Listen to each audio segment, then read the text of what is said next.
But I think more importantly than that, I want to talk a little bit about just the group of men or women you keep around you, because that kind of de facto sets goals.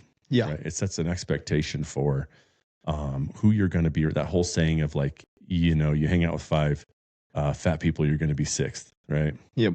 Of course, it takes work to get fat too, just the same as it takes work to get fit. But you hang out with 5 wealthy people, you'll be the 6th wealthy person in that group, right?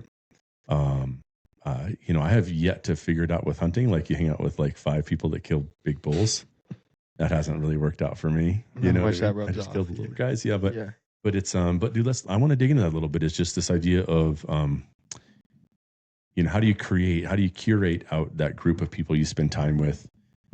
It's and that's going to help you reach those goals and help you become, because I think that there's times when you don't even really know who you could become, right? Robin Hood and Little John are walking through the forest, laughing back and forth at what the other one has to say. Turn off the prof and get to it. Okay, man, looks lit. I know you're into the prof. Dude, we're rocking in the studio. Hey guys. Rucklist podcast. Yep. Episode number 23. 3, 4. 3 or 4. Didn't think we'd make it this far, T. I know. I was thinking, I man, looked it up the other day. 52 weeks in a year, and it's like we're getting close to the halfway. Dude, we're there, and it's like 8% of podcasts ever make it past 10 episodes. Okay. So we made it. We got stats behind our which back. is like, if there's any one thing that we're good at, it's just like being stupid enough just to keep going. I know. And there's a lot to be said for that, right? Yeah. Just like, he ain't that smart, but you just fucking just go and keep going. And so, Today's a good one though, right? It was like you recorded one. Dude, I recorded a Audio really messed up, and Yeah. so here we are the night before, and it's like you're gonna get maybe a little shit, but we get consistency is important to us right now. And so, it is, and so we got to record something. It's New Year's Eve. We got to drop this tomorrow, so pretty close to real time recording this thing. And just bummer that I screwed up the recording on the last one. Just didn't click the right buttons. It sounded good to me, but here we are, and so it's kind of fun though, man. I mean, New Year's Eve, I'm not doing much. I did get yourself. I got you a beer. I got a beer and a Dr. Pepper and a Got DP. myself like a fairly healthy Okay. pour. Okay. So Okay. we'll see how that goes. No, it's not. I thought you were going down that. No. Like I got some healthy There's whiskey. nothing healthy about this Okay. whiskey at all. It's horrible for you. And but dude, I don't have very many whiskeys in a year. And Yep. so Yep. I was just like, you know what? This is New Year's Eve. We get to do I'm actually super pumped that we get to be in the studio, dude, and recording. And so Yeah, it's gonna be fun. it'll be a good one. And we've talked about a lot of stuff that we want to kind of touch on tonight. But I think the one that hit me, well, it hit me because I did 1,000 step-ups this morning with our buddy Joel. Yep. He sent a text out to our group. We call it the Mustard Group. We stole that from Jocko. Yep. But we have an every other Wednesday kind of men's group. It didn't start out that way, and it kind of became that way. Yeah. Anywhere from 8 to 20 guys will show up every other Wednesday. We just talk about life. We talk about whatever it is. It's, setting goals, or if it's trying to be more fit, or if it's, hey, I'm struggling with being a father, being a good father, Yep. And so he hit that group up and he said, okay, we don't have a meeting today. We didn't have a meeting today, but how about we meet at this park? We do 1,000 step-ups. Yep. And I think it's some WOD or something, isn't it? Yeah, it's a hero workout. We did it in November for Memorial Day. Actually, same park you guys went to. Yeah. And then we walked away thinking this is something we should do every month. Yeah, that sounds horrible. Yeah. So I was not there this morning. You were. So I got my last day of the month. So after this, I got to go do after this? 1,000 step-ups real quick. And Yeah. How long does it Bust it take out. you? It took me like an hour and 20 today, I think. I take. think Veterans Day, just under an hour. Yeah. I That's think. pretty good. I can't Yeah, remember. there were some kids on And- the end, and I'm like, is he lying, bro? 'Cause Well- I'm at like 650. Well, And he's like, that's 8. And I'm like, Yeah. you're not 150 ahead. I mean, I'm hustling here. so counting is the hardest thing. Yes. And then, when I did mine, I was sitting next to Joel and Colin, and they Freaking were just Colin. flying. So, I expect to lose to them. Yeah, So yeah, I understand those numbers, but sometimes like, you guys so far. I haven't quit. Like I'm just doing this steady Eddie. Yep. But I also know that my count is somewhere between 850 and 1200. Bro, how many times did you lose count? And you're like, yeah.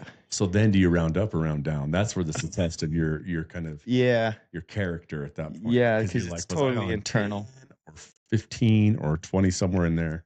I'm You go back and go, I'll do both ways. Yeah. We'll see. Like you get distracted and you're like, I'm at least like I don't think I like try to cheat myself. No.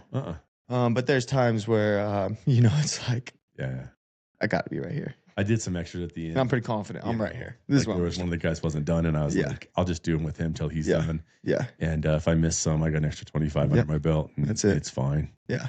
But I can't walk today. I mean, it's a struggle to, and that's bitching out. I know. I mean, I can walk, bro, but I'm like, I'm not gonna forget that. It's 1,000 step ups, and it hits you in some different ways. Like mine was the low back. That one was sore after it. Yeah. And it was just like, oh shit, I haven't, that was November weekend of the 11th, I guess. I don't remember which day, but so it was like, oh man, I haven't worn a pack since archery season. Yeah. And I kind of felt that. You did it with 45-pound weight? Yeah, I think I did 45. I did it with no weights. Yeah. My excuse is this is my first workout after my surgery. Yeah. And so I just today's technically the first day I'm allowed to both work out and have sex. Okay. So we got the workout in. Oh, so it's work out and sex. Technically, become active, both physically and sexually. Yes. And it's 5:44. Yep. We got to check a block. Takes two to tango. So we'll see if the wife is up for New Year's. You know what I mean? Yeah, it's New Year's, new me, new year, new year. So, okay. So, first big workout. I kind of snuck a couple in. Yeah, I was going to say. I've been working out. Yeah. But you've been doing really good, though. Yeah, bro. I've been keeping it under, I think the most I've pushed on either a bench or deadlift's like 185. Okay. Dumbbells, 55s is kind of my max. It's supposed to be 10 pounds. Okay. I started out the first 3 days after surgery. I was like, all right, I'll just do 10 pounds like 1,000 times. I can do 10. I can do 10s forever, But I felt good. And I felt like, man, those rules are for 75-year-olds, Most of it's 75-year-olds getting prostate cancer, not a 45-year-old. And so I tried to cheat a little bit. Yeah. Yeah, I'm a believer. Those rules are for the masses. Yeah, you're the family doctor, bro. Yeah. You being the army medic is the closest anybody in our family got to being doctor. Yeah. But obviously you're also in a position where it's not worth it to being a 40s dad, hunter, worker, like can't really afford setbacks. There's not a game you need to get to, or like so it's like I think there's a smart, like, obviously do what you want, feel good about it, but I think being smart, let the surgery do its thing, and dude, and it's good. Heal up, and there's no too big rush. No, I took it pretty easy, and it's good to get back into it though. So we'll see, man. The gloves are off. I don't know. The horses out of the corral. I don't know. There's a cool cowboy saying for that. But I'm back. I'm on it. I'm on the path, right? So, but dude, that's what I want to talk to you about tonight. Is like I just think that New Year's Eve, everybody's gonna get up tomorrow morning and go like, all right, let's set some goals. Yep. And that's where it kind of got me thinking about just today, where you get a text from your boys that says, let's go do 1,000 step ups, or you get a text like you do, let's go run 100 miles, or hey, what do you got for tags next year? And I kind of just got to thinking that, of course, I think we should set some goals. I will, of course, and I have. Yep. I always like to cheat it and go like, I'm going to do that in November. That way I'm like a month ahead of people, right? Like I got you, right? Yep. But I think more importantly than that, I want to talk a little bit about just the group of men or women you keep around you, because that kind of de facto sets goals. Yeah. Right? It sets an expectation for who you're going to be, or that whole saying of like, you hang out with 5 fat people, you're going to be 6th, right? Yep. Of course, it takes work to get fat too, just the same as it takes work to get fit. But you hang out with 5 wealthy people, you'll be the 6th wealthy person in that group, right? you know, I have yet to figure it out with hunting. Like you hang out with like 5 people that kill big bulls. That hasn't really worked out for me. You know, much that I rubs just off. killed the little guys. Yeah, but Yeah.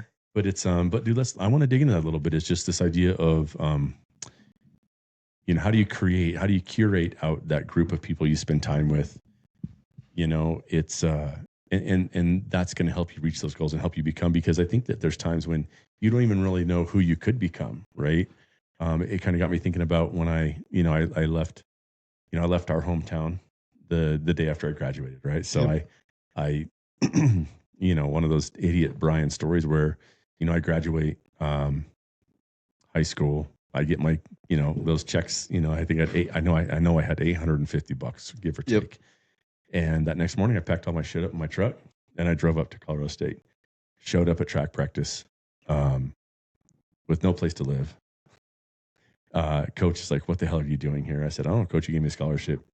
In my mind, it's a job. I'm yours now. I'm yours. You basically, you offered me a job. Yeah. You're paying me for this in my mind, and Yep. I'm here to work." And, you know, he's like, "Where are you living?" I don't know. You know what I mean? Do you have a job? No, I don't have a job. I'll figure it out when I get there. But I think the thing that opened my eyes when I got there is it was summer training at that point for the athletes, or the athletes that had made it to, you know, a national championship, or they were, you know, and, you know, there's 3 people there. There was Matthias Borman, who that year would be a European champion, and then Casey Malone and Shelley Greathouse at the time. Matthias ended up being a national champ, or Casey ended up being a national champion NCAA that year, and Shelley was second place, I think.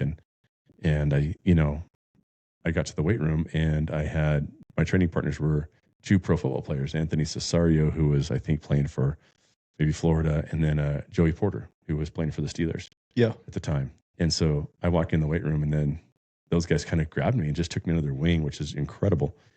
And instantly, you know, I was surrounded by greatness. Yeah. And my expectations and my vision for who I could be and what I could become changed. And you don't have that growing up in a small town, right? Yeah. And I just, and you know, anytime somebody can go do athletics at any level, D1 or, you know, D2 or any little scholarship, you know, anywhere you can do your sport in front of somebody else is amazing. But more than that, what you learn is like how to push yourself and how to be great. So I think I got that early on from just kind of my first days at, you know, Colorado State. And so I think that's just what I want to talk about is like, how do you find that crew? I think that it's obvious in this studio here that we have found a lot of that through hunting. You know, most of our guys that come on this podcast are either from the hunting world or the athletic world. I tend to believe that's the same world now for me. You know, I've blended the two. Yeah. You know, when I quit training in 2016, I immediately picked up a bow and said, without knowing it, kind of what's the hardest hunting you can do? And it's like, okay, some backcountry wilderness, you know, archery, elk hunting, right? But I just want to, I mean, I guess that's the question for you, Tyrel. I think they kind of go hand in hand with that competitive side, right? Mm-hmm. I didn't do any sports past high school. Right. But you know, individual team sports, I think just the hunting correlates, and I think we're seeing that in pop culture around our world, and who's getting into it and stuff. And yeah, you know, like football, I think it just correlates pretty well. Yeah. You know, and hunting can be like a team thing or a solo thing, right? And so I think you can find that locker room, right? And military was kind of that same thing. It was like, you know, it took me a little bit to like see it. But you know, like you're at basic training and they're like, you're a professional athlete, right? We're putting money into you. This is how you're going to eat. This is, you know, and I kind of laughed. We owe you. Because I was like eating ice cream every day at that time. So, but, you need it though, dude. Wherever you can get calories, you just go get them. Yeah, exactly. But, and so, but as I was transitioning, especially like changing units and going to different rooms and stuff, that locker room changes too. And then, you know, and then whenever you leave that, it's like, oh man, the locker room was the best part. Yeah. And quote unquote locker room, right? And so it's like, how do you kind of build that? And with that, there's kind of like what you said, like there's kind of goals inherently put in there, right? Yeah. And as a football player, I'd assume they have their individual goals. They want those stats and stuff, but it all usually comes through one big goal, win the game, right? The last one. Yes. And then reverse engineering from behind that, right? And so it's like, how do we get there, right? We win these games, we get to this, we do this, right? and those goals are almost inherent. And then, you know, someone comes in and like, well, I could probably be the best if I do this X, Y, and Z and make those personal goals. But that locker room kind of holds you accountable. And not everyone steps up to that plate either. Well, they fade out. It's a self-weeding garden, right? I use Yep. that term a lot in our businesses. And just in life, but I think life becomes a self-weeding garden pretty easy when you kind of step into a bigger arena and you go like, we're going to go play harder, play bigger, whatever it is. And so, you know, something you said there though that was interesting to me was just, you know, kind of around, you know, as you step into and you're part of that team, you know, you have this specific goal, like you know what you want. Football, it's Super Bowl, right? Yep. For me, it was Olympics or nothing, and Yep. it was nothing actually, but.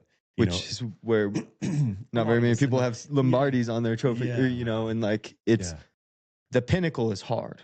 It is hard, but you still have to push for it, right? Like you have to go. Yeah. I mean, I love to bring it up, and I know you, every time I do it, you're like, you bastard. But it's like, you know, you won that Army's Best Medic with you kind of entered into it going, we're going to get destroyed. Yeah, we're going to have fun. You're going to have some fun. And but you guys end up winning. And I think that, you know, as I was thinking about this with life, like, you know, if we pull it back to hunting again and we go out here behind the shop and we're at the range. I don't know about you, but we have that little, like, say that little, like 3/4 size elk or whatever it is, or we have an antelope out there. And for me, when I'm shooting and I'm at 40, it's like, if it's not heart, it doesn't count. Yeah. You know what I mean? Like, hey, you got to try harder. You got to dial in. You got to get your shit together. Yeah. And, you know, it's harder to do that in life, right? Because it's not always as clear. Right. It's not as clear when it comes to being a husband or being a father. You know, in your business, sometimes you can set numerical goals and say, we want to hit, you know, whatever it is, you know, 1.5 million or 5 or 10 or 12, whatever, whatever your number is. It could be $50. It doesn't matter. Yeah. Right. Yeah. You know, it's not always as clear, and it's not as, the feedback isn't as immediate. Right. I had a conversation on a different podcast around, I was in a bar in Montana, and they had one of those ring tosses. Okay. And it, you know, the string hung from the ceiling and you threw it and it could hook on a hook. Right. And really obvious and very clear objective, get it on the hook. And like the perspective I took from that, and it's, you know, me being a dumbass, but I thought, you know, in life, we toss the ring and we miss and we think failure, you know, and you get down on yourself. But in there, like, you just go missed and it comes immediately back to you and you go toss again. Yeah. And fucking toss again. Yeah. And toss again. Yeah. And you're going to get it. But you don't slow down. You don't think. You don't even really take the time to go, should I move my feet 2 inches to the left, 2 inches to the right? You just, because you're getting those reps and you go, boom, again, a little adjust, again, again, and again. And then you get it. And then you pull it back and you go, I got it. Now I get it. 2 tries to get it again.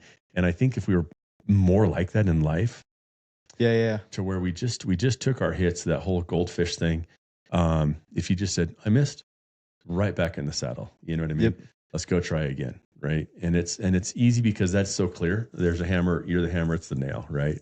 There's the ring, there's a hook, and you have one focus. And life gets really, really distracting, and it's not always that clear. But if you can find that clarity as you're looking toward this next year and you go, what do I want to do? Who do I want to be? If you can simplify it down to the ring and the hook and go, I'm just going to hook this ring on that hook as many times as possible. Yeah. Right. And so we've talked about other podcasts on this podcast other times with guys in the fitness space where I have struggled with the big, long, well written out workouts from guys. Yeah. You know?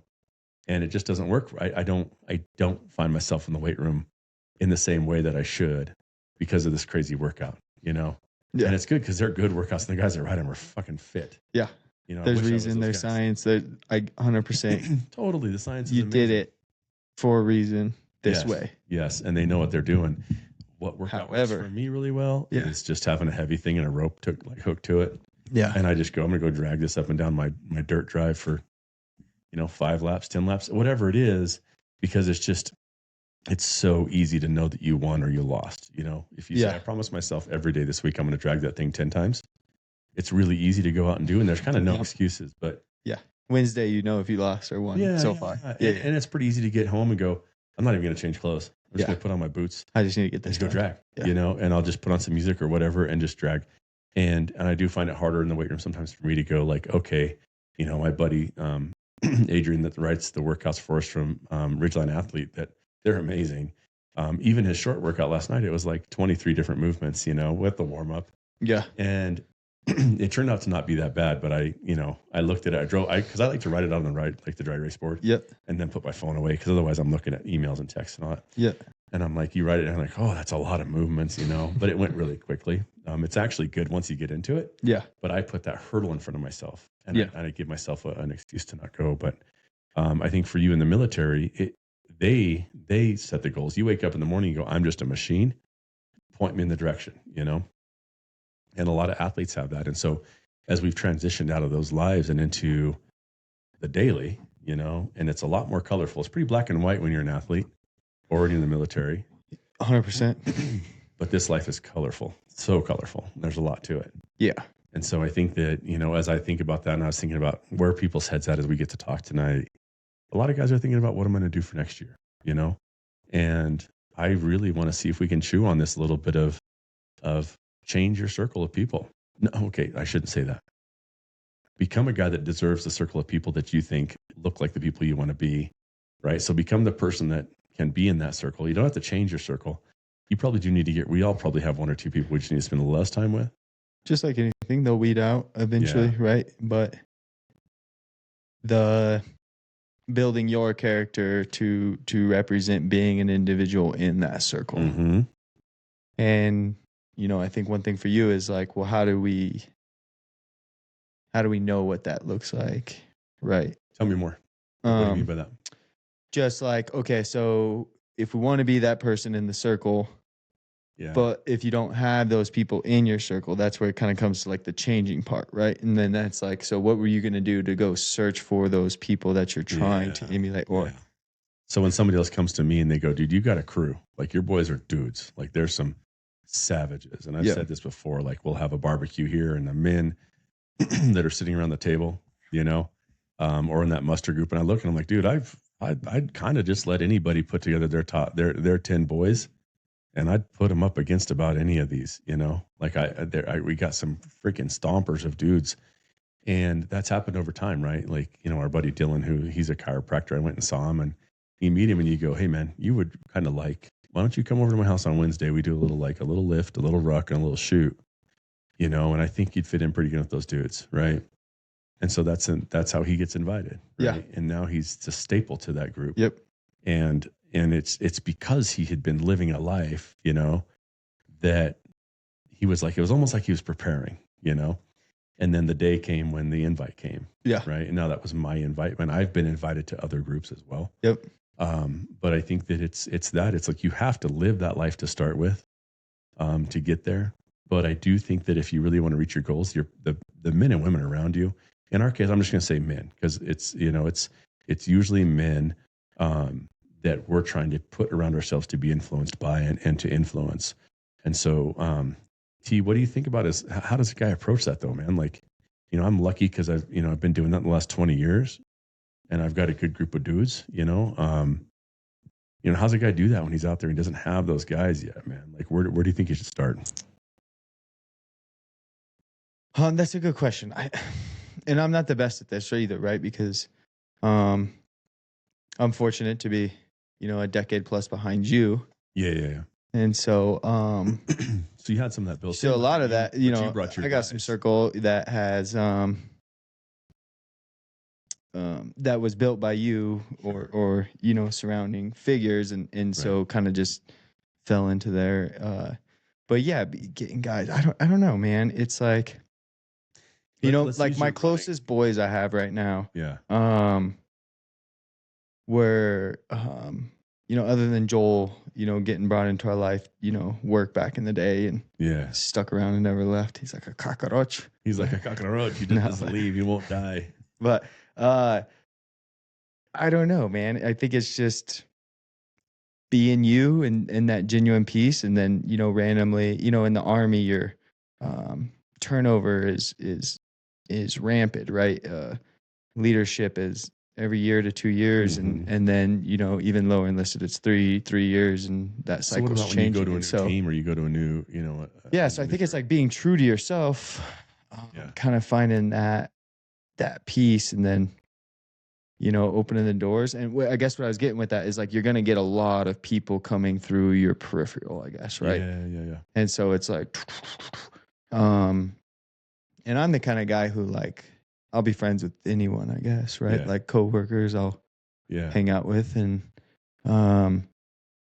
you know, I'm pretty easy to grow a bond with, I guess, or I try. Yeah. But, you know, you got to kind of like weed that out a little bit. Yeah, the Army was like, I was older as a lower enlisted. Mm-hmm. And so a lot of like my peers,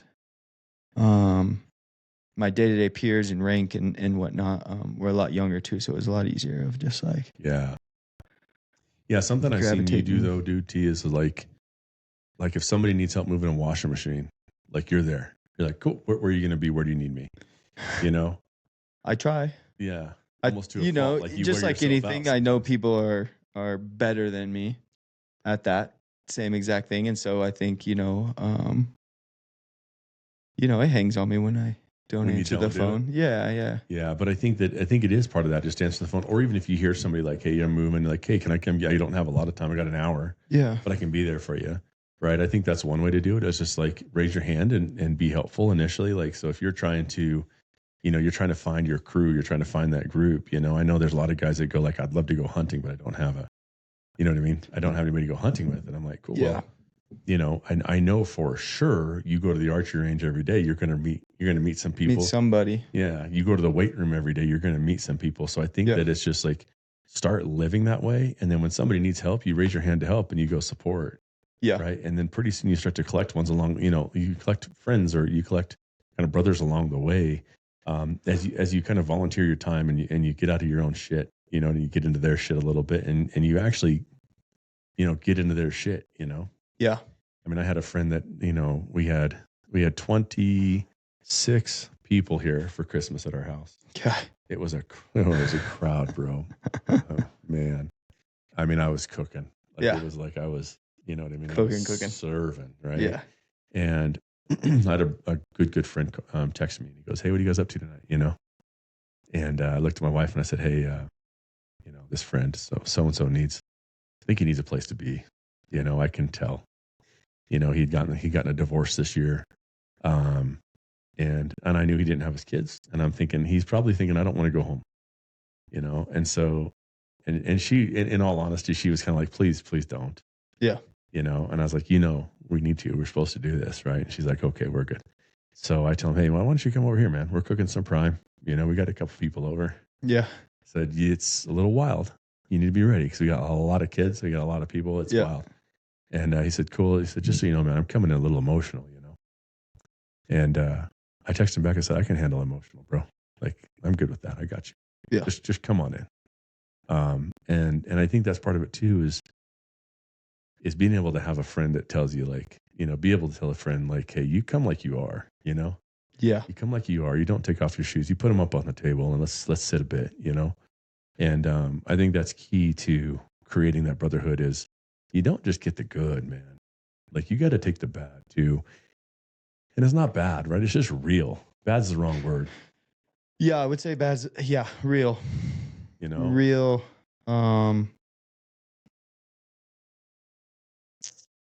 Yeah, where are you to be able to take on some real? Mm-hmm. And I think we're usually stronger than we think we are to take that on. Yeah. Without it being presented to you right away, you would sit here and be like, dude, I got this going on. I got this going on. Yeah. Like, I don't know if I have a place, but when it comes down to that moment and it's like, oh, nothing else matters. This is what I'm supposed to do. And he's not asking me to hold it, man. We had two men that were recently singled fathers come to our family gathering, which is already insane. You weren't here. We got one of those crazy families. We got big ass steps and family. halves and all that shit. And so you were with your mom, who's not. Yep. But we had those two guys show up. One of them, we had our muster group actually that Wednesday, Christmas Eve. The morning of Christmas Eve, we had muster and my son's off school. So I took Logan with me. Okay. And dude, he got dropped in it, right? So we're sitting around this table and I brought up kind of this idea of, and I wanted to do a whole podcast about this story, but we'll just kind of do it a little bit here. But I was thinking about when we were we were younger, Tyrel. I don't know how old you were. You were young, but you know, Dad was again single. You know, a father of 4 boys at that point, broke as a joke, right? Yep. And he had wrapped up a bunch of Christmas present boxes with nothing in them. Do you remember this year? No. So it was a year we were living on that house out in the country on First Street there a little bit. Okay. And he had wrapped up all these boxes that were empty, just so we'd have something under the Christmas tree, you know.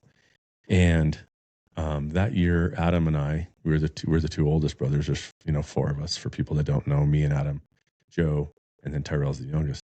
And I got a bottle of Brute cologne and Yep. and a $20 bill, you know, and but I knew how broke we were, you know, and it meant the world to me that I got it, and it also felt like shit at the same time, right? It's like, I don't like being broke, you know, I don't like being poor, but here we are, right? But I had this thought, and I brought it up at the muster. I said, well, what about Dad? Like, nobody probably bought him anything out of the tree. So I had a bottle of Brute and $20. You know, you probably had the equivalent, you know? Yep. But nobody bought that guy a Christmas present that year that I know of, you know? Yeah. I wasn't of the age. I was 14 years old, you know what I mean? Maybe 15 at the time. And so, you know, I kind of tell that story, and there's, you know, the single father table, and one of them kind of starts crying, you know? And my son Logan's there, he's 14, and he just is observing, you know, and we had multiple tears from multiple guys at that table. I mean, this is a heavy time of year. Yeah. And so that guy had a hard time there, and it's good. That's what he bring, you know, that's what that's for, right? Yep. It's there to have that conversation. Well, he texts me Christmas morning, and he says, what are you guys doing? My brother Adam had invited him to Christmas. He said, come on over, man. You know, and you're, you know, he had, you know, a kid, and, you know, no real support otherwise. And that's his story. I don't want to tell it, but it's rough, you know. And full-time custody and full-time dad. And Adam says, come over. So he texts me about noon when me and Andy are putting primes in. And she's already like frazzled and fried. You know what I mean, Andy? My wife, sorry, but she's fried, bro. We're cooking for everybody. And I say, hey, this guy needs to come over. He needs to be here, you know. And my son had seen him go through what he had gone through the day before, the morning. And she kind of gave me like, I don't know, it's a lot. It's a lot of people, you know.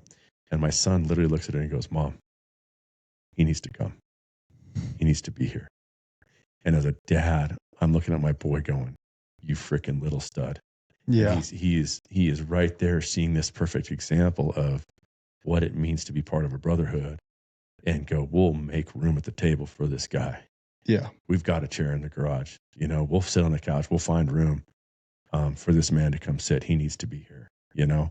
And as a dad, I was just so freaking proud of him for seeing that and going like, we're going to make room for him in our home, you know? And he saw, I believe, a really good example of what it means to create that brotherhood, where sometimes you make extra room at the table. Yeah. You know what I mean? You cut your steak in half. Yep.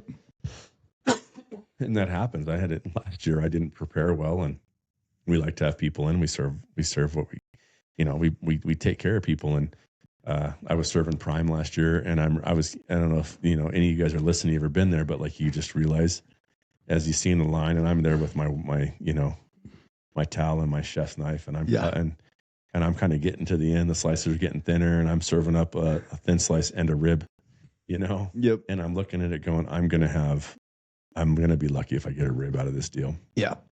And that was last year, right? I ended up with like a rib. Yeah. You know, and what was left after like all the mashers. Yeah. And you know, the shit, by the time I got done, like I got my plate served, I basically just ate standing up and started doing dishes, right? Yep. And so you've got those years, but it was just so cool to see Logan recognize what we're talking about today, which is like, if you want to accomplish something great next year, make room at the table for, you know, those men, and then try and sit at their table too when you can.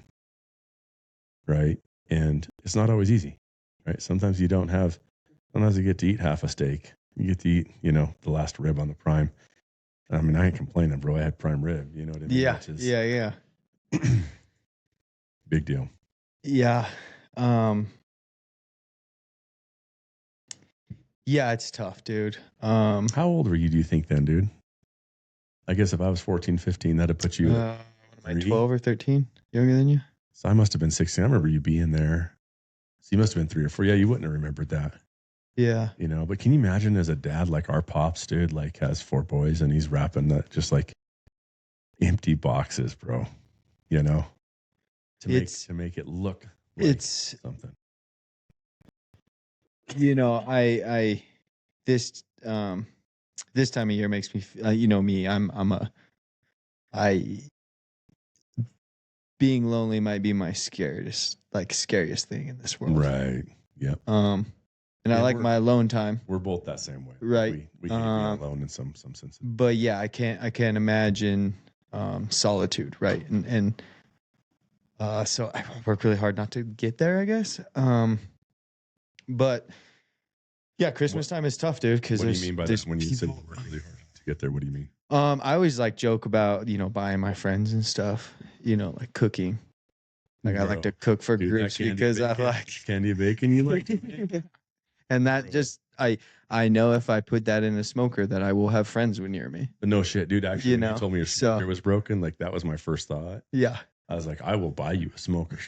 Don't you stop with that bacon. So you know, and I joke with my wife. It's like this is, and obviously it's fun for me, right? Like I like just, you know, and in those, you know, in those settings, it's like half the time I don't eat ever, anyways, right? Yeah. And whether there's enough food or not, because it's just like I love you're just slinging, dude. Yeah, just serving up, chatting, talking. But is that really buying your friends? I mean, you're joking. No, I'm joking about it, but it's like but in my mind, it's like I'm putting out effort to make sure that I have these people in my life, I guess. Isn't that what we're talking about, right? Is like, yeah, what's it look like to put that effort out? Right? And that's where it's like, you know,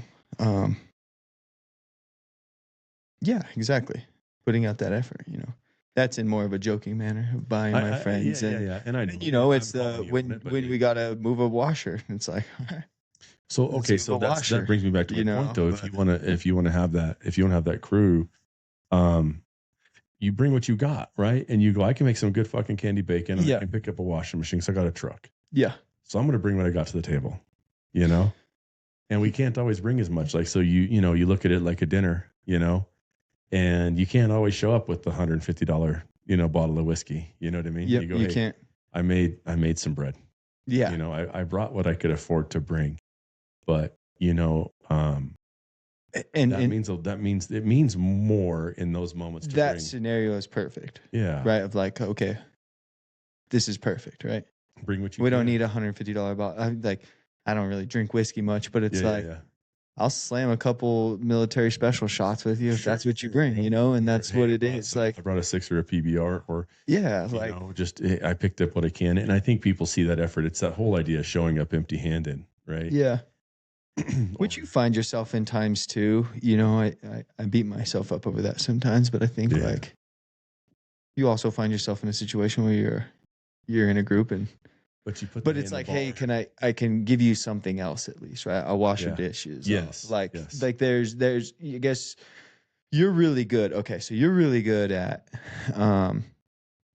you know, and you have a story and I'll let you tell the story, but like, you know, you want to know what people are reading. So it's like you snuck in people's libraries and took pictures of their bookshelves, right? It's like you found someone 20 years older than you, so you could ask them, you know, and I'll let you tell the story, but it's like, you're good at like, I don't achieve anything by doing nothing. Yeah, for sure. Right. So it's like, okay, I don't know how to be that man today. Yeah. But on the outside, it looks like he does. Yeah. So you're good about going and stepping up and like, you know, you're pretty good, right? You can go talk to someone and I've done not feel like falling on your face is the end of the world or anything like that. No, right? bro, it's that ring toss. Like you just keep trying, right? And dude, bro, it's even in this podcast. You know how many times I've gotten ghosted by people? Yeah. Dude, people I know. Like people that like, there's one guy that's cool. And it's like, we played baseball together growing up in Little League. And now he's out shooting stuff and he writes articles. And I send him a message. He's like not answering, right? Yeah. whatever, bro, you're not supposed to be on here. Or maybe he just didn't see it. Yeah. But I did that with men. It was probably 10 years ago, 15 years ago. Was struggling to kind of look forward and figure out who I wanted to be, and unfortunately we brought it up with Shawnee's podcast. So I'm going to make her tell the story again too when we have her on. But, man, when I was 19, 20, I got lucky enough to get invited to like a Amway sales party. I didn't know what it was. Okay. It was just a great opportunity. She says, buddy Brenda calls me. Hey, I got a great opportunity for you. Can you come to this meeting? Right. I'm like, yeah, I'm all about opportunity. As I'm 19, 20, I'm fucking poor. Bring all the opportunity. Opportunity is all I want in life. Right. So I show up and it's like this Amway thing. And they give everybody this notebook I can keep, says Amway on the front of it. Lucky me. And they say, okay, on the left side, you're going to write everything you don't want to be in life. And on the right side, you're going to write everything you do want to be, all your goals, where you want to, they're trying to do a good job of creating like this pain and pleasure kind of tug of war that exists to get movement. Right. Yeah. So let's move toward your good and let's move away from the bad. And so I got through writing all the bad. Okay. We had some pretty good, I had some good examples growing up of maybe what I didn't want to do with my life. Yeah. And then when I got to the good, like who I did want to be, the page was blank, bro. I had no idea. I had a full ass page and a half of what I didn't want to be in life. And I had nothing on what I did want to be. And so it was an awakening for me back then. And probably 13, 15 years later, I had some success in business and life and in marriage and whatever success means. We could talk about that later. But I needed to have somebody help me look down the road a little bit, right? I just had gotten as far as I knew how to get, and I didn't really know what my next steps were. And so, I called like 4 or 5 men that were probably 15, maybe 25, between 15 and 25 years older than me. And I said, hey, can I take you to coffee or lunch? Right? You don't know me all that well. I know you from knowing, I connected some dots. This guy, this guy, and we've met once or twice. 3 out of the 5 said yes. 2 of them said just, hey, I'm busy, I don't have time. And I completely respect that, especially now in life. I've done the same thing. Yep. I should say yes more, but that's another topic. But it's just a lot, man. You can only give so much, right? And maybe I'm wrong about that, and I've got a lesson to learn there. But 3 of them said yes, and I was able to get those guys and get them to go to lunch. And they were successful in the areas that I thought I wanted to be successful. So from the outside looking in, they were still married. They owned and ran their own business of some kind. And that's something I had done and wanted to continue to do. It looked like they were successful businesses, judging by their house, their cars, and their clothes. Yep. And just a couple other metrics for success, right? They were leading within their community. Some of them had a faith base that felt like it was something I wanted. So I got to sit down with those guys and just ask those questions, right? And it's interesting because you do kind of come in and go like, it's almost like asking a girl on a date. Yeah.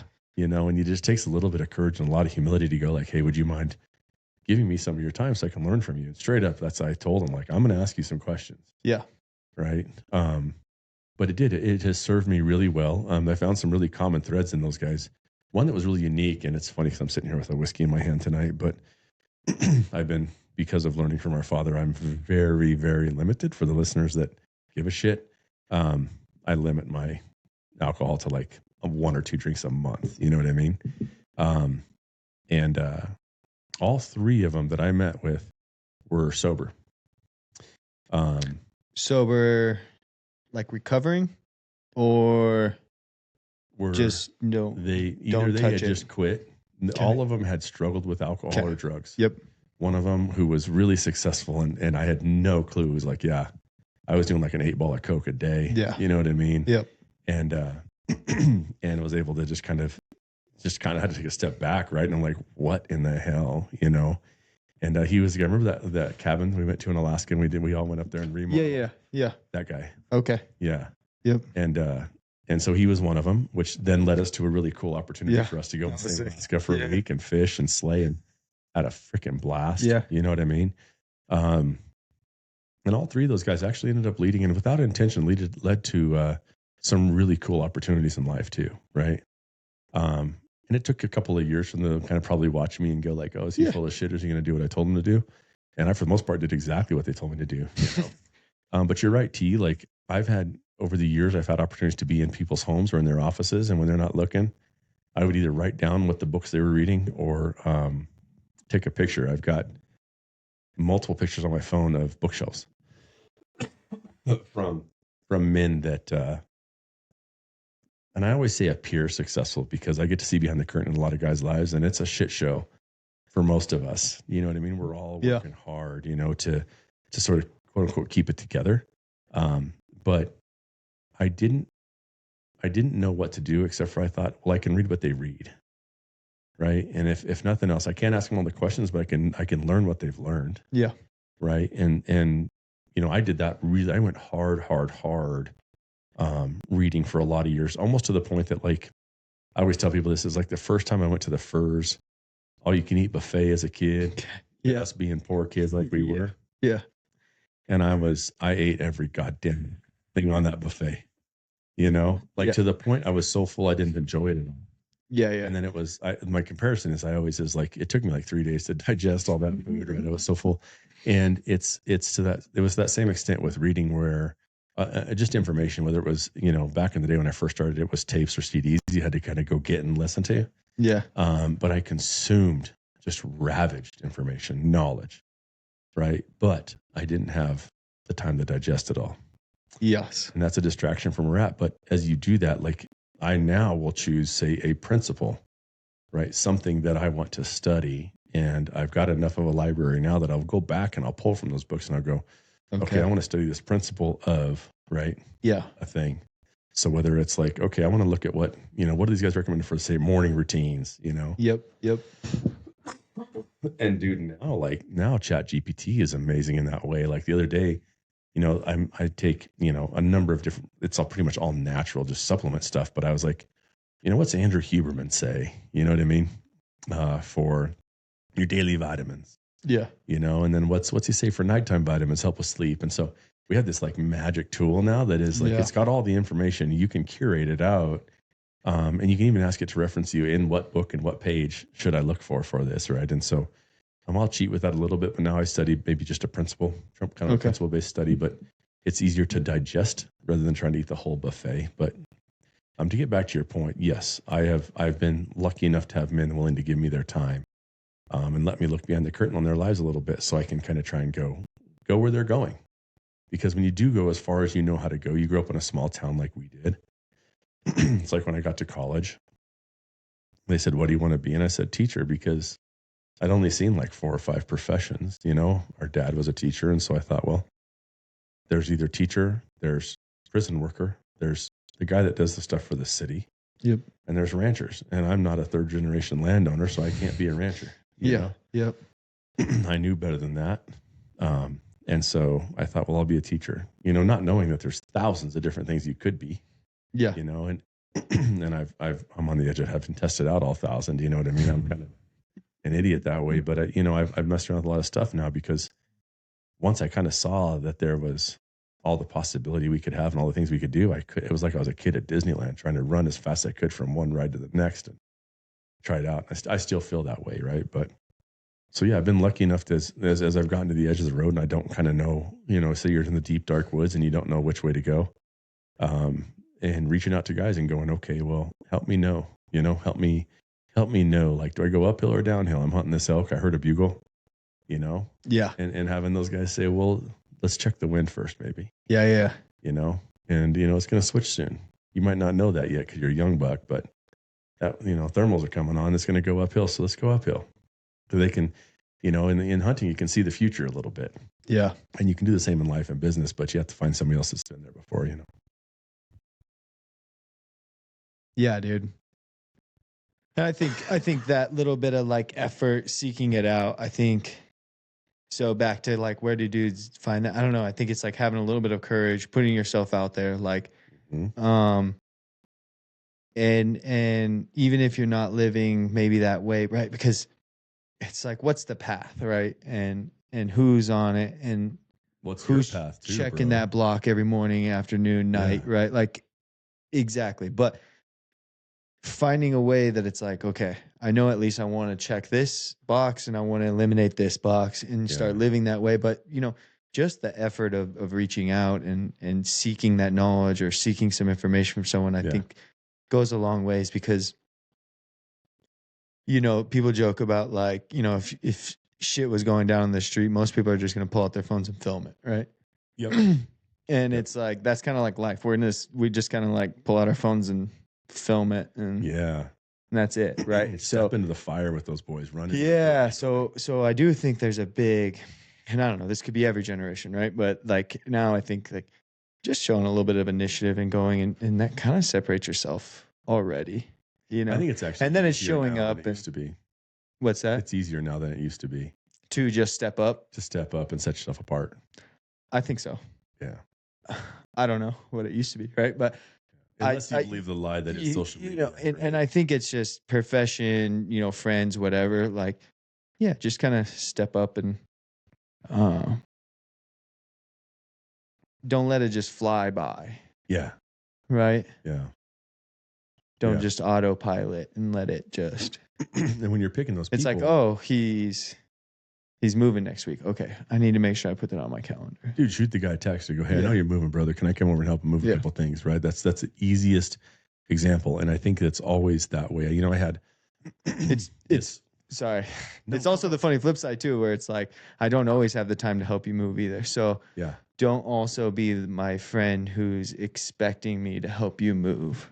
Sure, but you can always call him and go, hey, bro, I know you're moving and I wish I could be there. Yeah. But my life's a little bit crazy right now. Yeah. You know, and that's a good one. That'll help you sort the guys out too, because your buddy that goes, hey, it's not a big deal, but I appreciate you reaching out. Yeah. You know, after my surgery, it was funny. I had a couple friends that were like, hey, can I come by, man? Yeah. I'll bring you a dinner or something. And it was actually, I was like, dude, here's the truth, man. Like, I've been kind of bombarded by dudes. Yeah. And I love you enough to tell you, like, if you're cool. Yeah. Dude, just like, I would just like a night off. Yeah. You know, like, I'm a little beat, dude. Like, I'm worn out. And everyone, like your real boys, you can be like, hey, man, like, you can have my back by actually like, leave me alone. I'll catch you in 48. Totally, man. Yeah. Well, like, let's just give it a couple weeks and we'll go fishing when I'm back to it. But yeah, it's funny because you just, you know, you offer what you can when you can, you know, and when you're in that spot, you don't have, you know, you got what you've got, you got your back, right? And it's like, when I was a sophomore in college, I started going to, you know, church and exploring my faith in that way. And I felt this real calling to like tithe, and 10% of nothing is nothing. You know what I mean? I had nothing, bro. Yeah. But this dude that was like this kind of like, he was in this organization called Young Life, and he was a leader, and he had gotten restationed or whatever. I don't know what happened. Doesn't matter. He had kept his house in Fort Collins, and he was going to go be in Germany for 2 years. Okay. And I told him, I said, hey, man, here's the deal. I want to support you. You know, I just don't have any money, but I've got my hands and I got some tools. So here's the deal. When you're gone, anything that breaks at this house, you call me, and it's on me.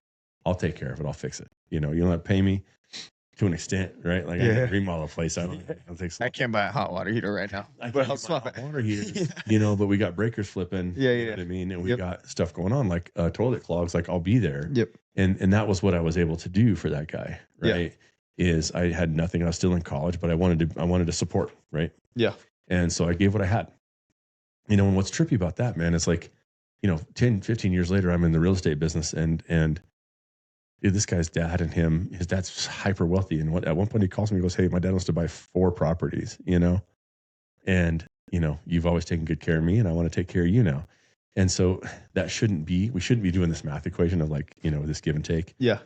But it was funny to look back and go like, I gave that guy all I had when I had nothing. Yeah. And now in life, it's going to help put food on the table, you know, and help me maybe buy a home or whatever it is. And so it changed the trajectory for a whole year right here. That for sure it does in this business, you know? And so it comes around too, like you give what you got, you know? And so, you know, I've learned so many lessons in that way. But I think as we're talking about creating this crew, you know, this people that you're going to put around you as you're going to 2026 here, and you want to kind of, you know, you want to become this version of you. And we all have a vision, right? I have it too, of like myself, like I consider myself kind of fat, skinny right now, right? I haven't worked out in like 4 weeks. And like I'm like, well, I look in the mirror. It's like, I'm looking in the video right now. You guys can, oh God, I got the dude fly fishing and put Christmas pajamas shirt on. But I mean, I'm just not like where I want to be, you know? And, to circle back where we started this thing, right? But I got dudes around me that are going to hold their standard real high. Yeah. We got Winter Strong coming in 4 weeks, and I was on the phone with Bert the other day. I was like, hey, Bert, like Winter Strong is coming. You know what I mean? Kind of like Game of Thrones style. Yeah. And I was like, I got 30 days to get my shit together, because like that group, the standard is high. Very high. And you show up and you go, I am a piece of shit. Yeah. And you're not, right? But it's just like, I want to be better. I leave there going like, I want to be better. You get on like BP and it's like you sit around the fire and you're going like, these dudes are savages. And at the same time, like the most kind, loving people. Like they're just such a good group. And that's another example of like, for me, the way we got there is, I was in South Carolina. It was COVID. We went down there for a month because what else are we going to do? Yep. And because of another group of men, I had a place to stay. I called a buddy. Hey man, is there a place? Yeah. It's $1,200 for the month. Cause these things people are going broke, So I was able to go to South Carolina, stayed right next to the beach for $1,200. And, while I was down there, Bert Soren, I had friends that knew him and I texted him. I said, hey, I got his number from, a number of guys I'd met training for the Olympics. Right. So it's like, again, you can kind of connect the dots looking backwards, like, as what's his name from Apple said. But I call a guy. I said, hey, you got Bert's number? Yeah, man, I'll hook you up. Hey, Bert, can I come see you for a cup of coffee? Sure. Cool. I show up. Bert's like, forgot I was coming. He's a busy guy. Yeah. And I show up there and he's like, oh, dude, I'm sorry. I'm recording a podcast here in like 5 minutes. You want to get a workout in, Yeah. And I'm like, yeah, this is the Mecca. This is weightlifting heaven. Yeah. That would be amazing for me. What a gift. I just happen to bring my shit. You know what I mean? Because I know, bro. Yeah. Like I got my workout stuff in the car. I ain't coming out here with nothing. Unprepared. Oh, dude. Yeah. So I got my bag in the car. So I go change and I'm squatting and I was strong-ish at the time. Right. And so I'm squatting. I'm like up at the back end of my workout. And I had picked this bar it's like, man, this thing has got some leather. Yeah. It has been used. That's the one I kind of carried across the gym. I put it up on the squat rack. I'm squatting, and I think I'm squatting like mid 500s, repping. And Bert comes out, and he's just like, "Why'd you pick that bar, dude?" I was like, "I don't know, man. It's just something that called me." He's like, "That's my dad's bar." He's like, "That's pretty cool." I was like, "Yeah." And he's like, "And I don't think a lot of guys have squatted that much weight on there just in a workout, just for fun." I was like, I'm just working out. This is." And he goes, "You said you did track, And I was like, "Yeah, I threw." And he goes, "Well, how far did you throw?" And I was like, I don't know, mid 212s, 215s, And he goes, "Oh, like you actually were good." I was like, "Not good enough." Yeah. It's good, Yeah. He's like, "Oh, come on over here." We sat down. Next thing you know, we go to lunch. Yeah. I go see his new house that he's building, And that leads us then. He goes, "Hey," we start talking about hunting. He goes, "You got to come out to Winter Strong," So then me and Adam go out there that year, and a month later, which leads us down the road to, a lot of us getting to go out there, Yeah. And it changes our lives and the brotherhood that you've made from men like Jesse out there that you guys have connected, and you'll have a cigar every year when you're together. And, you get there from the work, man. You get there from the work, right? Yeah. Like, I don't think I get to have the relationship with Bert that I've got if I hadn't put the work in the weight room, Yeah. If you're not, something about it catches his eye, right? You go, Yeah. that's a lot of weight, And if I hadn't put in the work in the hunting space, right, to have that conversation to where, he goes, and then, it's just funny because like, and then that relationship grows and he's, dude, it's so hilarious. Like he's building this house and he goes, "Hey, this is my wife's dream fireplace. I can't find this stone anywhere. I know you do the construction thing, Yeah. And 2 text messages later, I have a guy who goes, "I know exactly that stone. I know where to get it." Okay. So I call Bert and I go, "Tell me how much you need. It's going to be on a truck." Yeah. Here's you write the check to this guy, And it's like all those connections only come from a lot of fucking grinding, grinding in the construction industry, right? And just getting to know guys and not screwing people, doing right by that stone guy. Because that guy, we've taken good care of him. So he takes good care. So when I send him a text message, he drops everything and he goes, "I'll find this stone. I know this stone." And then he finds the exact quarry it came out of, Yeah. And it's like, that only comes because you're doing the work, Yeah. And that's how that brotherhood is formed. And it's like, if you don't have it and you're looking for it, you start taking the steps you can make. Do what you can do. You got a back. You got 2 good hands on you. You might not have the money because it's a pay to play world sometimes, right? Yeah. Some of those guys, you gotta pay. Always you gotta pay. Yeah. So you either pay with money, or you pay with your back. Yeah, and you brought up a good point of it's like I don't have much, but this is what I can offer. Yeah. And I think we see too much of like, well, I don't have much, so I don't have anything to offer. Right. But if you want it bad enough, where is that because they don't see their worth, or is that kind of like our society's kind of more of a victim mentality? Like, I wasn't presented that opportunity, so yes to all of them. Yeah. Right. But yeah. I think a lot of guys don't see their worth, and it's kind of stepping in. It's funny. We had another conversation I had with one of our guys at the muster group was he was feeling, and I told you this too, like you're really bad about feeling down on yourself, right? You're like, I haven't done enough. Yeah. I haven't got hard enough. I don't deserve this. I don't deserve that. Or just like I should be more. And, I talked to you the other day and I said, the cool thing about that thinking is that you believe you should be doing something great and you're not. And you're recognizing the delta between where you think you should be and where you are. And so you get a little down on yourself, but what you're forgetting to recognize in that situation is that you believe you're meant for greatness. Yeah. And that's the first step. That's the most important part, is going, I'm meant to do something fucking awesome in this world and I'm not doing it.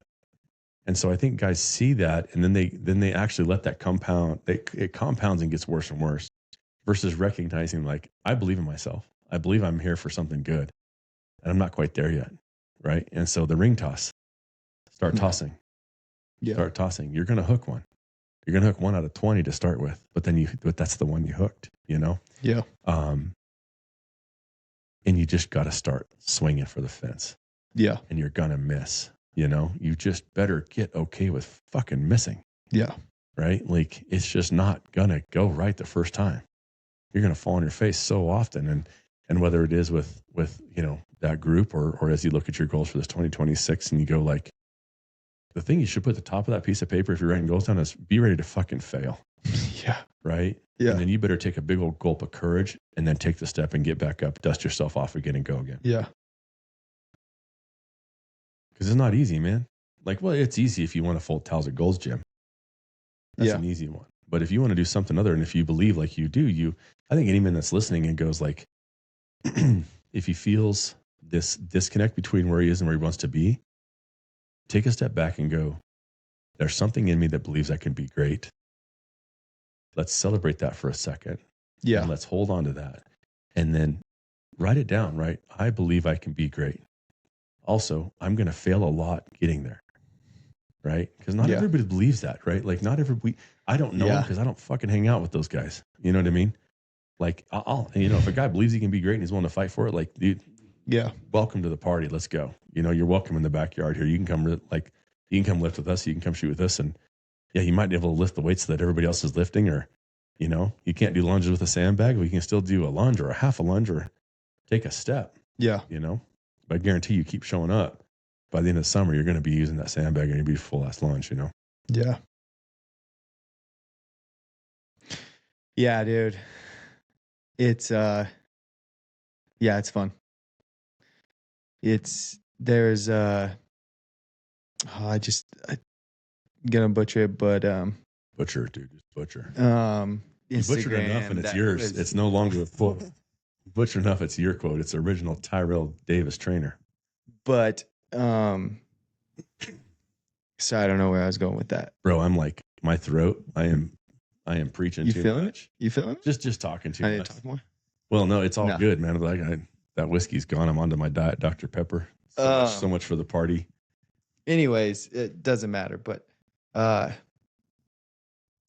think that's kind of finding that peace and being honest with yourself too, right? And then start building into that daily person who you are. Yeah. And then it is daily. And you can't be too hard on yourself. I did that the other night. I looked in the mirror. I was like, you fat piece of shit. Yeah. And I was like, oh, hold up. You know, like you got to be careful with that messaging. I probably saw this on Instagram. I actually did this with my wife today, and I'll do it with you right now and everybody else that's listening. But this guy had this good example. He said, okay, Airheads or lemon drops are really the sourest candy you ever saw. You know what I mean?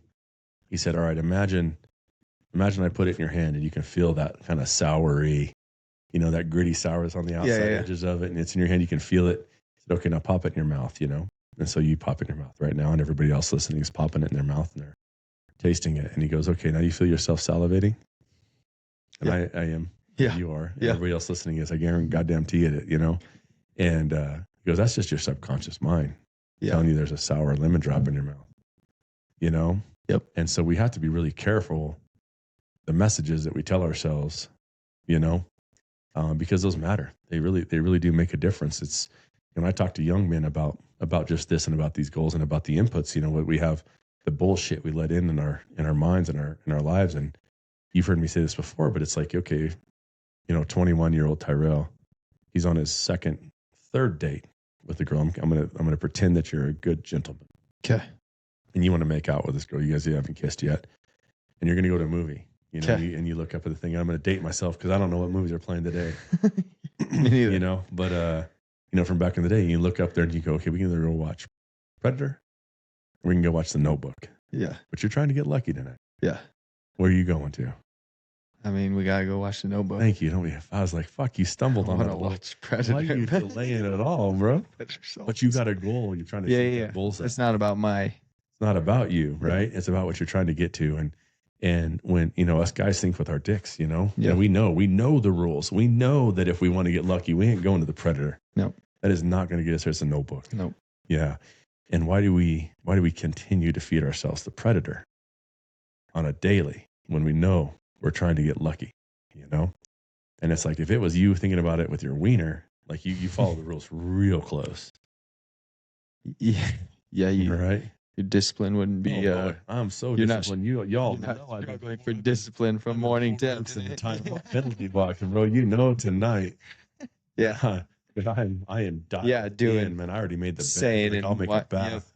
You know what I mean? I got the massage table. I'll get the sauna heated up a little bit. I'll do whatever. I got a whole playbook, and I'm going to run the whole fucking thing. Why? Why do we owe? Because it's not always the easiest route to, like, making a bad decision. And it's like bad decisions have to be made, right? There's a Instagram going around where it's like, I met this successful guy, and he's like, how'd you do this? He's like, making good decisions. It's like, well, how'd you make all the good decisions? He's like, I learned. How'd you learn? Bad decisions. Making the bad decisions. Yeah. Totally. And it's like, okay, so I kind of forgot where I was asking, but why is it so easy to make the bad decisions? Yeah. Yeah. Why do we choose a Predator? Yeah. Yeah. It doesn't make sense. Like, an animal wouldn't get drunk and then live a hangover. They'll get drunk once. Yeah. And live that hangover and then be like, I could do that again tonight. It'd be like, no, we never eat that fucking fruit again. Never. And there are those monkeys that get drunk all the time, but it's like the coyote is like, I will not eat that again. Yeah. Yeah, I've been burned by you once. Yep. And for the next 14 years of existence, I will never eat that again. Yep. Yeah, man, that's what makes us really cool. So it makes us really special at the same time. Yeah. Well, man, I think that with booze, and a lot of that, I think what this is not really helpful to the conversation, but I think the reason a lot of people do drink or overdrink is that this is hard. Yeah. This is heavy. Like this little meat suit we live inside, the I, the we, the me that lives back here in the back of our skull. It gets tired sometimes, and it goes, man, I just want to take this thing off for a little bit. I'd like this to just not weigh so much. It's just fucking heavy sometimes. And I think guys go like, I'm just going to cut loose. Yeah. And some people can, and some people can't. And you got to know yourself well enough to know I can't. So you got to find a different way to cut loose. Well, that's the thing is like, well, why is that the cutting loose? Yeah. Why is it like, I've had a hard week, I need this drink? Or why do we associate it with that? And is that like clarity? No. In our subconsciousness, right? Of like, we're not searching clarity. We're just my whole life, it's like clarity. You drink beer at the end of a hard day. Yeah. And I don't know who taught me that first. but it's been since World War, pop culture and all that. Yeah. And it just reinstated. It's like, today's terrible. Put my feet up. Need a cold one. Yeah. Yep. Can't wait to get to the bar. I don't know. It's like, Well, is it because we stopped searching for some clarity, right? Like our world, we don't need to know. We haven't thought about it enough. I think that you go like, okay, well, what am I really after? You know what I mean? Yeah. And so I think that's like a good example as we move into the first of the year. Like, okay, let's trade one habit for another one. Yeah. Let's trade a bad one for a good one if we can. Well, let's do that on small levels. In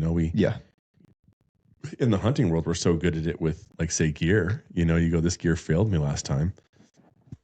I'll never take that again. I'm going to go get a new raincoat. This thing failed. I go soaked by this Patagonia bullshit. Doesn't matter the name, the color, the brand. It's like, fuck that coat. I just want it to keep me. Never again. Yeah. And so we're so good at optimizing our gear sometimes. I don't think we do a lot to optimize our life. We don't do a good job of going, how do I optimize this morning, right? How do I optimize my work? How do I optimize my time with my kids, or how do I maximize my time with my kids in that case, right? But I don't think we do a good job of trading out the bad for the good. I think that, to pick up on that, the alcohol piece, that's a toughie, man. That's a culture thing that's drilled into us. It is a momentarily, it does feel good. You know what I mean? It's like 100%. Your drugs and alcohol feel good. There's a reason people are addicted to that shit. 100%.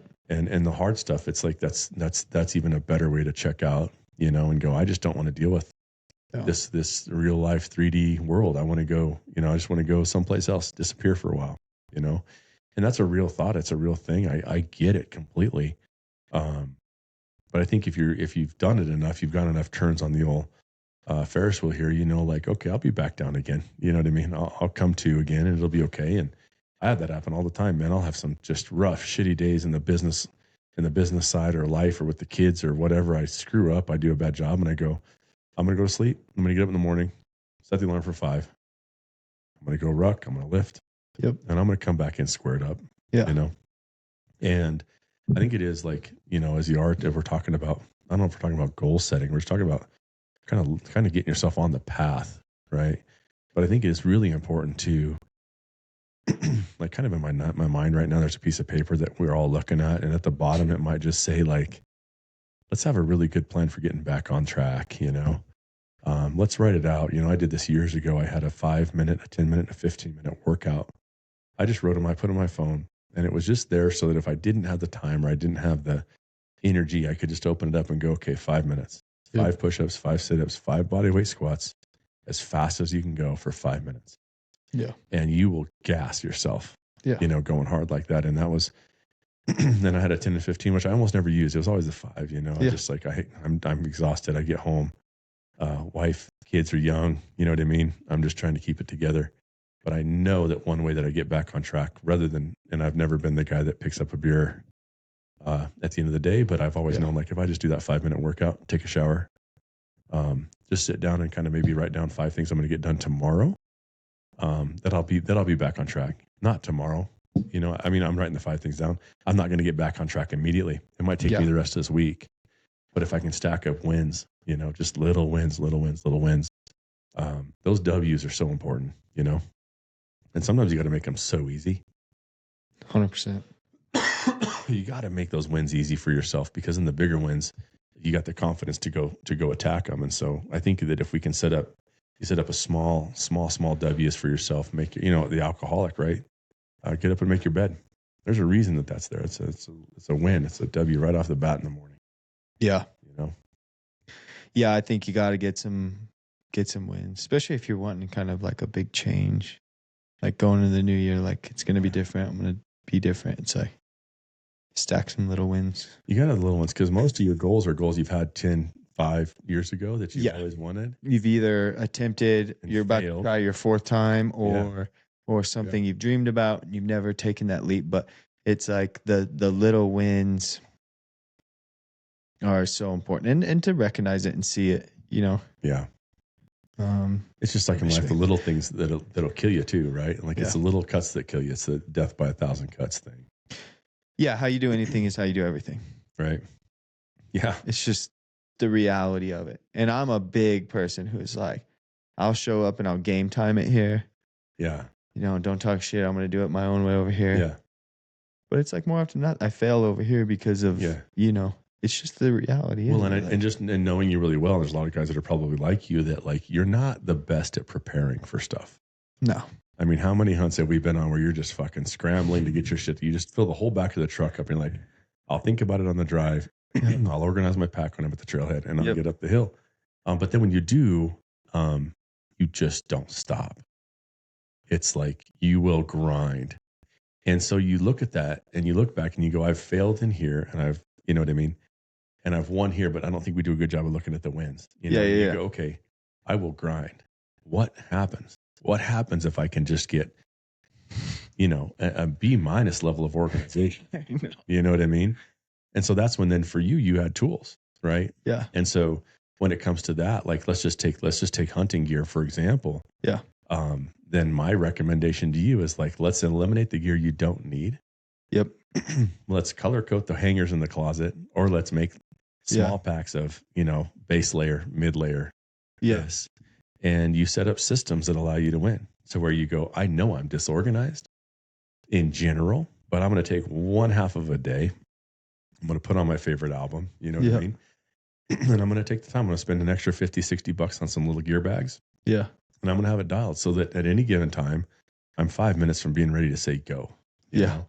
And so you just have to put stopgaps in place around your weaknesses. And you have to lube up the stuff that's in your strengths. And it's like, I'd rather see somebody go, I'm going to go B- with my weaknesses. I'm going to get just good enough, but I'm going to triple down on the stuff that I'm strong with, you know? Yeah. And I've always like, it's like, okay, be strong.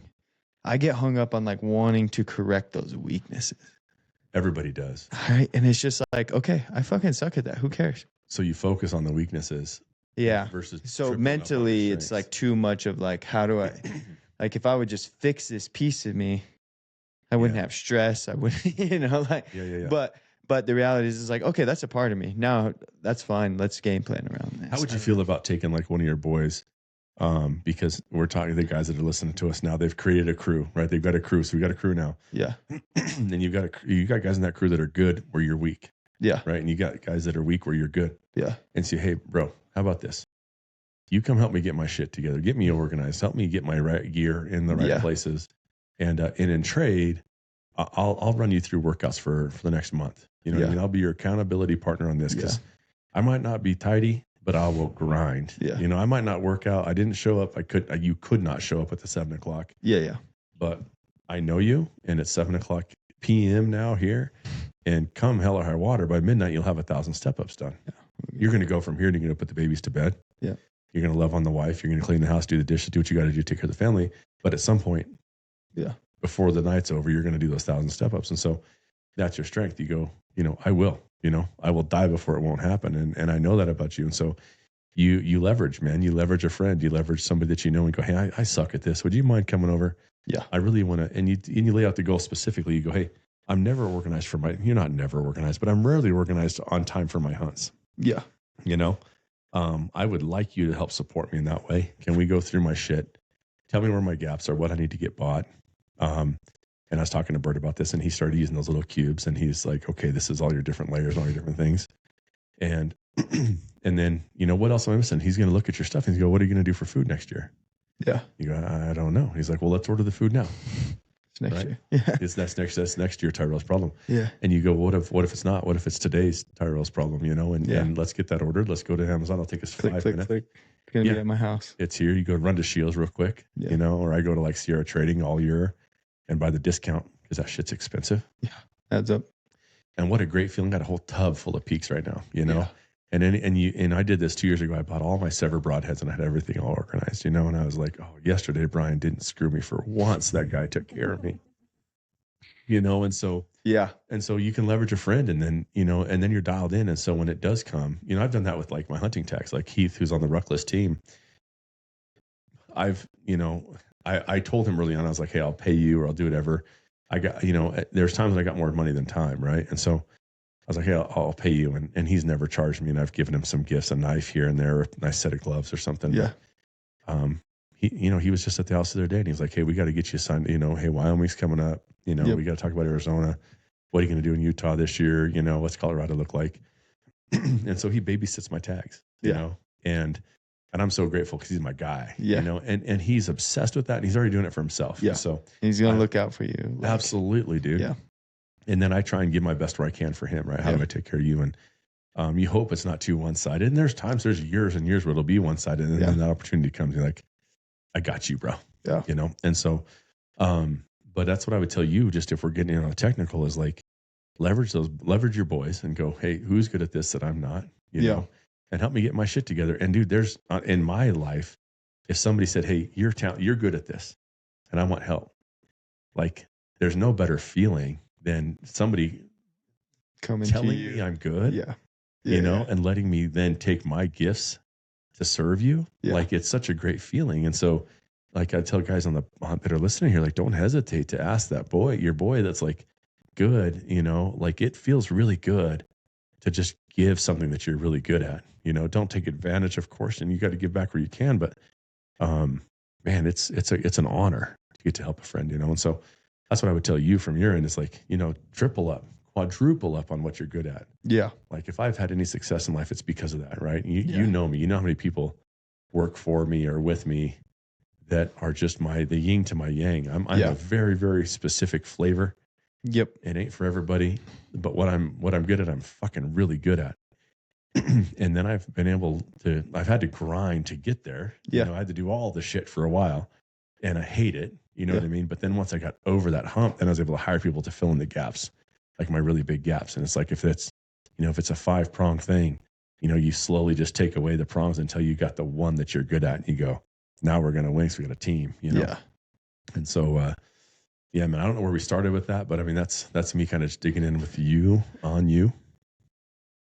Yeah, I think that's like, being honest with yourself, realizing what those strengths are, and then, are you able to be honest with yourself on what the strengths are? Like, no. Yeah, no, because that question we ask everybody. You look in the mirror, you go, "Am I proud of me?" Yeah, I don't know if like proud is the same as just like, I'm not going to say what I think I'm good at out loud. Yeah, but why not? I don't know. It's for me, I guess. I don't know. I guess it's like I got so much shit that like in my mind, my weaknesses outweigh that. So it's like, this is kind of keeping me together over here. But like, well, it's because weakness is what it bites you in the ass. You know what I mean? So it's like, I remember when I was younger, how many times like there's guys here listening, never ever in their lives have run out of gas. Yeah, but I've run out of gas a couple times. Yeah, me too. I get so mad at my wife, and I'm like, it sucks so bad to run out of gas. Oh, dude. Like it could be okay, but like, yeah, it's just like, don't do it. Just don't run out of gas. You never feel stupider than when you're. I've ran out of gas so many times that I can tell you, don't run out of gas. Oh, dude. And it's like our dad, and well, that was one of the things. He's like, it's just as easy to keep the top half full as it is the bottom. Yeah, I know. And I always hear his voice, and I have in a long, long time haven't run out of gas. But bro, I push it. I always push it. Yeah. And it's just like, dude, I remember one time I was with my kids and we were pulling a camper and I had that Ford, that F-250 you ended up having. Oh yeah. And bro, I'm pulling the camper and I'm like, I can make it to the next gas station. Yeah. And like that thing must have been burning like fucking a mile a gallon or something. I ended up pulling up on this exit, like to the DIA, the airport. There's a gas station. And luckily, like, I mean, it was like a couple miles away. Yeah, it's not like close there. Yeah. No, bro. So I ended up getting my bike out of the back of the truck. I'm riding my bike down the side of the highway. Getting diesel. And you're just like, I've never felt so freaking stupid in my life. And, but yeah, definitely we've all got those weaknesses, man. But it's like, now that one, nobody can help you with. Like your boy can't be following you with a gas. So there's some of your shit you just got to deal with. You know what I mean? It's like, you got to man the fuck up and put some stop gas. Or dude, I will say that carry 5 gallons in the back of your truck, I guess, if you're going to be that. Yeah, having boys with you that never let you live that down, I guess helps a little. Yep. You had to pull me out of downtown Fort Collins. You remember that? I don't remember that, dude. My old Ford and a cargo trailer, and I actually had a diesel tank in the back. So I was like, I don't know street names in Old Town Fort Collins anymore, but one of them there down in Old Town, and I like pulled it out. I was like putting diesel in the stoplight, you know. No way. But at that point it wasn't primed and stuff, so we had to get a shot. You pulled me in your little Ford. Is that when we took the shot back? We put it on reverse and we pushed air into that tank, pushed that diesel into it. Yeah, we learned that day. I remember that now. I do remember that. Yeah, we pulled you to a gas station. Yeah, and we had to push. We had to push with the shot back. Yeah, put it on the outlet side. And so yeah. So you know, and then I don't know where we're going with running out of gas, but just how stupid you feel. Sucks. Yeah, and just like we've all got our things, and like you know, you learn from those mistakes. But it's just, I mean, dude, yeah, it's the reason. Oh yeah, we got to there because the mistakes you feel, the stuff you're bad at, you feel so much more because it bites you in the ass more often. You don't feel your wins because they just sort of happen, and what you're good at, you're good at, and it's a win. And so we don't tend to celebrate them. You don't celebrate those little things, but the little things that you're bad at, they usually end up biting you in the ass. You know what I mean? Whether it's like, you know, you're not good at paying bills, you know, late bills, you know, all that little stuff. It's just, bills are a crazy one, right? Because it's like, we're so easy. And this is why I don't do any money. The wife handles it all, but it's just like, it's so easy to not pay a bill. And then like you look back and you're like, well, why didn't I pay these 3 bills on time? I just had to pay $180 extra. Yeah. And you're like, I don't have it. Okay, extra $180. Yeah. I should have just fucking paid the bill on time. Funny, like, you know, in my marriage, it's that way. Like I've definitely kind of gone, here's things I'm bad at, you know, here's things that you should take on. And Andrea is the same in my home. Is she really handles all the money. Like I'm like that kid that gets like a $10 bill, like, you know, safety pin to his backpack. I get an allowance. I like, it just doesn't come to me. But dude, it's funny because I almost don't even like to look at the bills. Yeah. And I think it's because growing up, there was so many times I'd look at the counter and it was like those envelopes with like that red stamp that's like default or final notice or late. I know. And so some of that we come by naturally, right? And it's you know, if I had to, I'd figure it out. I haven't had to. Luckily, I have an amazing woman that takes care of that for me. And I, you know, I'm not good at, I can't say I'm not good at paying the bills. I just don't like it. I'm good at making the money, you know? So I'm like, how about this? I'll go make it. You take care of it and you pay all the bills. But there's a piece of me that just stresses me out, you know? And I think that's real. And I think everybody's got their thing that's like that, but there's something about a bill that stresses me out. I think it's from growing up, being poor shit and seeing those envelopes. And even today, I'll see, and we don't have late bills anymore, but I'll see bills coming in. I'm like, I don't even like to look at that envelope if it says my name and it looks like it's official letters. I know. I don't like it. Me neither. But I mean, that's part of, you know, we all come with our shit, you know what I mean? We come with our bullshit and we got to work around it. Right. And so it's, you know, some of it's that stuff like that, you know, that's that growing up piece, you know, and, you know, others is just, you know, are just our genetic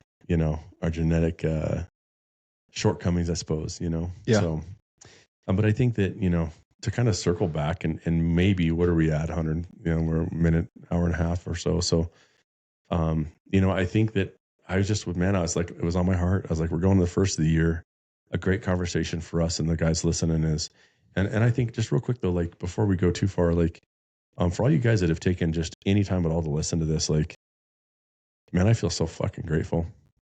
It is so cool. And it's such an honor that you all have taken any of your time to listen to us bullshit.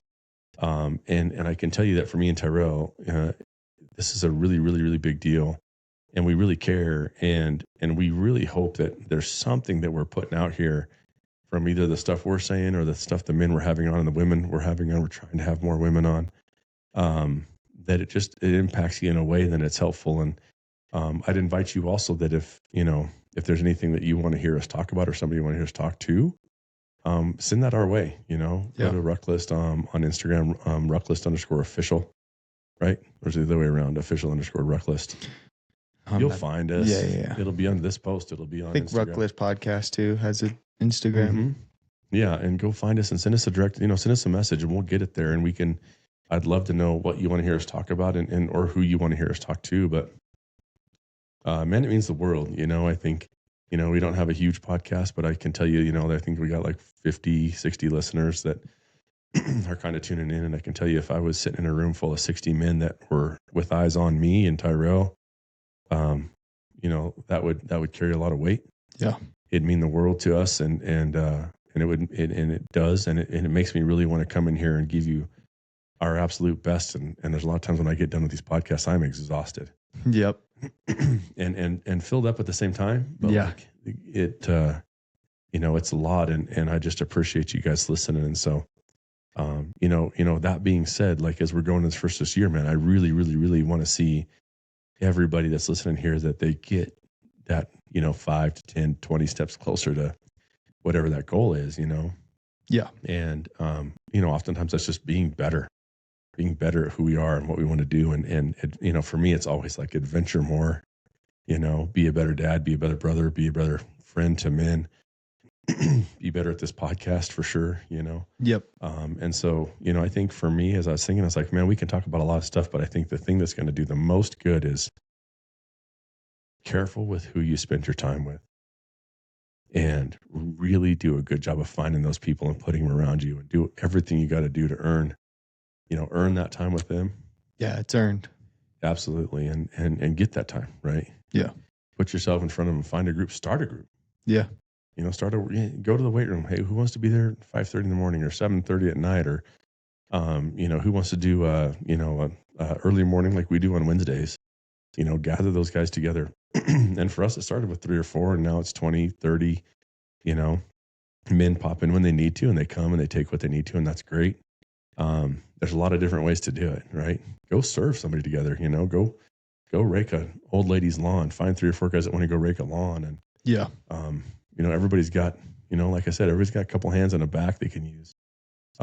Go serve somehow, give what you can, and you'll get so much more back from that. But do it as a group, do it as a brotherhood, you know, bring some guys along, young men, old men, you know, don't forget those old guys either, man. Those old guys, they need community just the same. And there's a lot of good wisdom in some of those old guys. Yes. Either it's stuff they've won or they've fucked up a lot, and they can tell you what not to do, you know? Exactly. You know, it's Joel always talks about his grandpa giving marriage advice, and he goes, sometimes you just got to shut the hell up.